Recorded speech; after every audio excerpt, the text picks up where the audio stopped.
Chers amis, bonjour. Nous sommes le mercredi 14 février 2024. Il est 9 heures.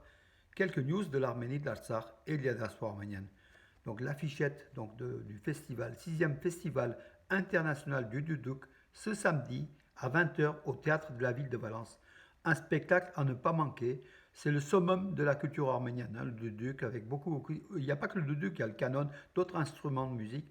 C'est le festival de la musique arménienne, mais effectivement, avec comment dirais-je, euh, avec le duduk qui est emblématique de cette musique arménienne.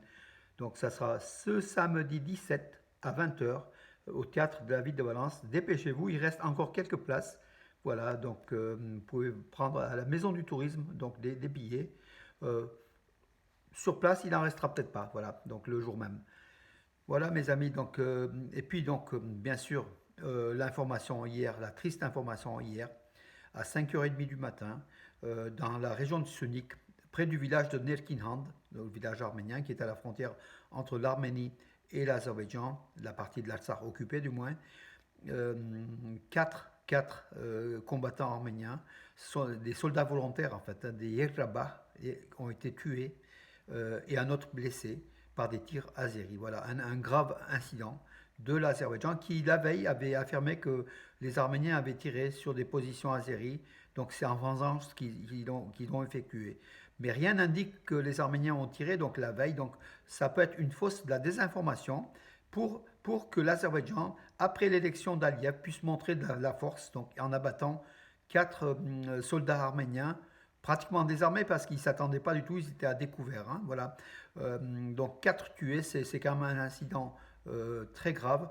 Peut-être qu'il va montrer aussi l'escalade dans les négociations de la paix, donc qui ne vont pas aboutir tout simplement parce qu'Aliyev a été réélu avec 92% des voix, un vrai dictateur, une élection d'un dictateur tout simplement, et il va peut-être montrer la force dans les semaines ou dans les jours ou semaines donc, à venir. Le ministère de la Défense a publié donc les noms de ces quatre soldats arméniens donc tués, donc voilà, âgés de 40, 50, 60 ans, un peu moins. Donc voilà, donc c'était donc des volontaires de Yegrabak, donc qui ont dans la guerre de l'Artsakh, qui ont fait la différence en fait, hein, donc voilà, qui étaient venus pour ici dans la région du Sunik pour aider les soldats arméniens. Donc voilà, ils ont été tués lâchement, par surprise, par des tirs azéris. Grave incident.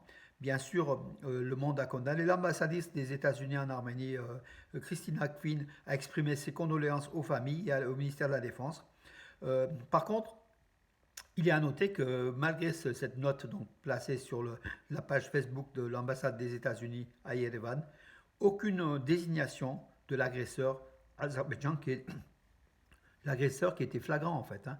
Et là, même quand c'est flagrant, les États-Unis ou les diplomaties occidentales évitent de désigner l'Azerbaïdjan comme la puissance qui a agressé tout simplement. Et là, les Arméniens ont été victimes, tout le monde le sait, mais bien sûr, il y a les diplomaties internationales compatissent, font des messages de condoléances, mais ne désignent pas l'agresseur azéri. Et ça, il faut que ça change parce qu'en fait, à force de ne pas désigner l'agresseur, lui, se croit impuni et redouble encore ses attaques contre les Arméniens et contre le territoire souverain de l'Arménie, puisqu'il s'agit du territoire souverain de l'Arménie, hein, le Nerkinand. C'est un village arménien qui a été donc attaqué. Donc les positions arméniennes ont été attaquées par des soldats azéris.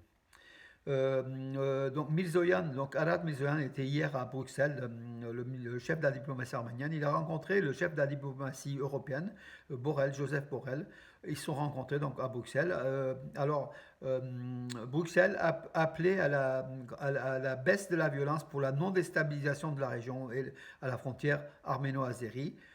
Bruxelles a une nouvelle fois encore donc reconnu l'intégrité territoriale de l'Arménie. Donc c'est quand même diplomatiquement de la réussite pour les Arméniens, beaucoup de choses.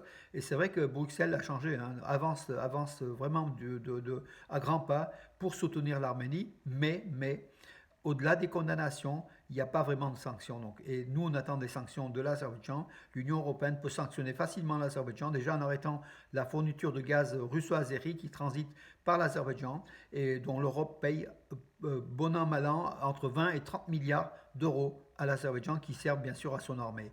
Si on arrête ça, déjà, pour l'Azerbaïdjan, c'est un coup dur et l'Europe peut le faire. On attend. La Russie appelle aussi à l'apaisement de la tension entre l'Azerbaïdjan et l'Arménie, donc sans désigner bien sûr l'agresseur azéri, puisque Moscou est plutôt du côté de Bakou ces derniers temps. Donc Moscou appelle espère que le processus de paix entre Bakou et Erevan se poursuivra. Ben, comment qui joue de sa force, donc la Russie qu'elle joue de sa force auprès de l'Azerbaïdjan pour faire justement aboutir ce processus de paix. On a l'impression que ça traîne et que finalement le fait de traîner, ça arrange un petit peu tout le monde, sauf bien sûr l'Arménie qui a attaqué. Voilà, une délégation parlementaire de Grande-Bretagne et d'Irlande du Nord a visité le mémorial du génocide des Arméniens hier à Tzizan-Agapet. Voilà. La fondation de Latoyan qui à chaque fois donc dénonce les comment dirais-je les agressions Azéris contre le patrimoine culturel arménien. Donc le monastère de Sarmosavank et Noravank qu'on connaît donc dans le sud dans la région de Vayotsol dans le sud de l'Arménie.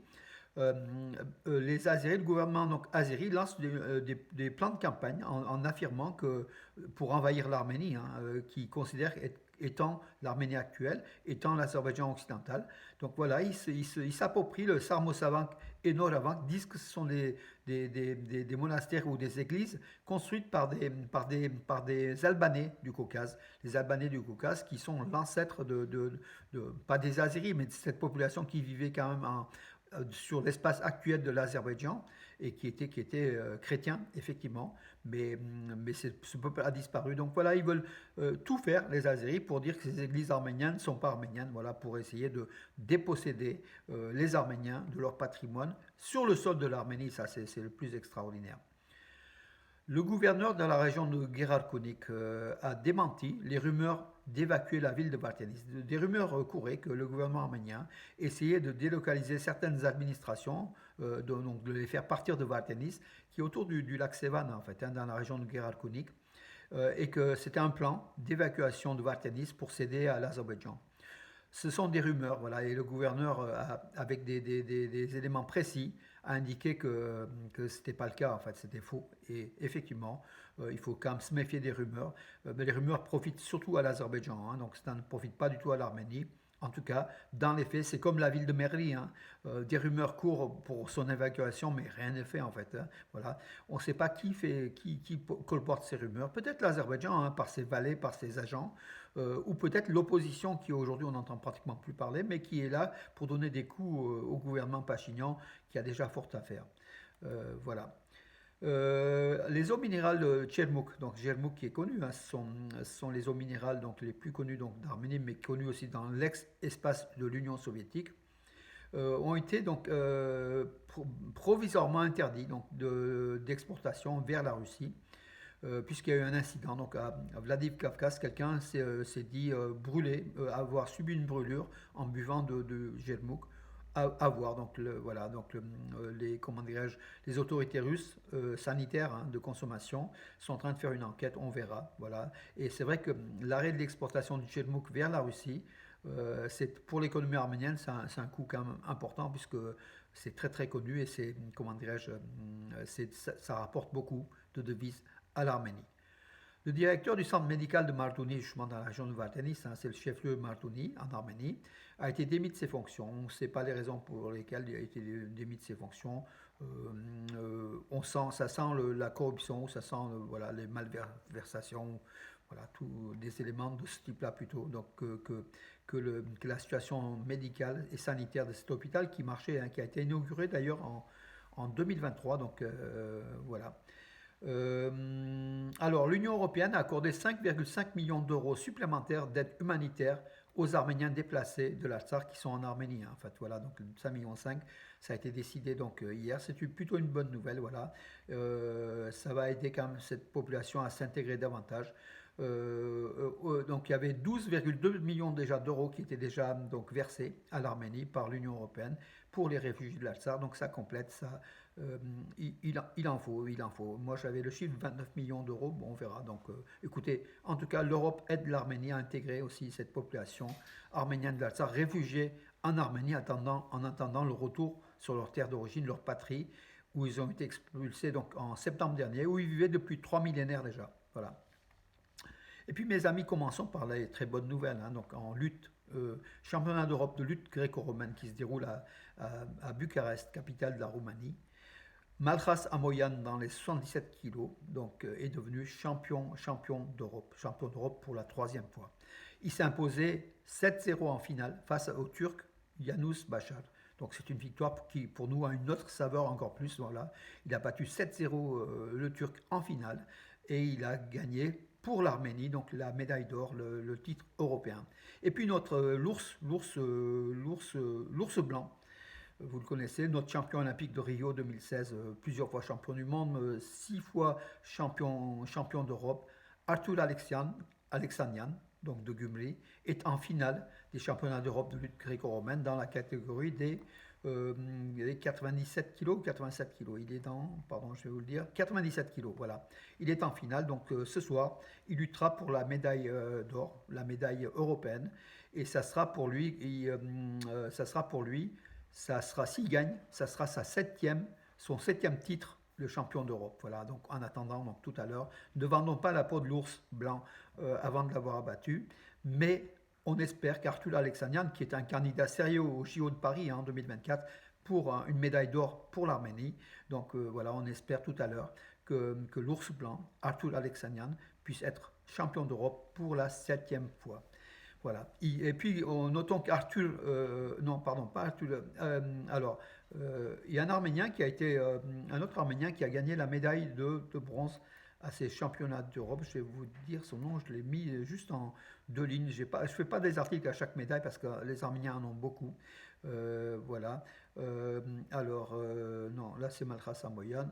En tout cas, l'Arménie a gagné une médaille aussi de, comment dirais-je, une médaille de bronze, pardon, de troisième place, par un Arménien qui avait éliminé les champions d'Europe turcs. Hein, donc voilà, donc par contre, il s'était fait battre en demi-finale. Là, il a quand même, oui, Manuel Khachaturian dans les 55 kilos. Voilà, donc il a remporté la médaille de bronze. Voilà mes amis pour vous réjouir. Donc ces médailles, donc l'Arménie est très forte en lutte gréco-romaine, lutte libre. On verra donc tout à l'heure aussi l'ours blanc. En tout cas, et effectivement donc pensons à nos soldats qui défendent les frontières de l'Arménie au prix de leur vie. 4 volontaires arméniens ont payé de leur vie hier. L'agression azérie qui a été sans doute donné, le feu vert a été donné par Aliyev qui réélu veut encore renforcer ses positions. Et selon les stratèges, 2024 est une année dangereuse puisque Aliyev élu avec une majorité écrasante de 92%, ne pourra que, comment dirais-je, alimenter le nationalisme des Azéris pour faire oublier leurs problèmes internes.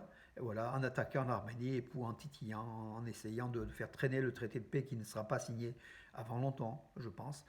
Voilà mes amis, les informations pour aujourd'hui. En attendant de bonnes informations pour demain, je vous dis bonne journée, puis bon soleil pour ceux qui aiment le soleil. Nous sommes un peuple du soleil, mes amis.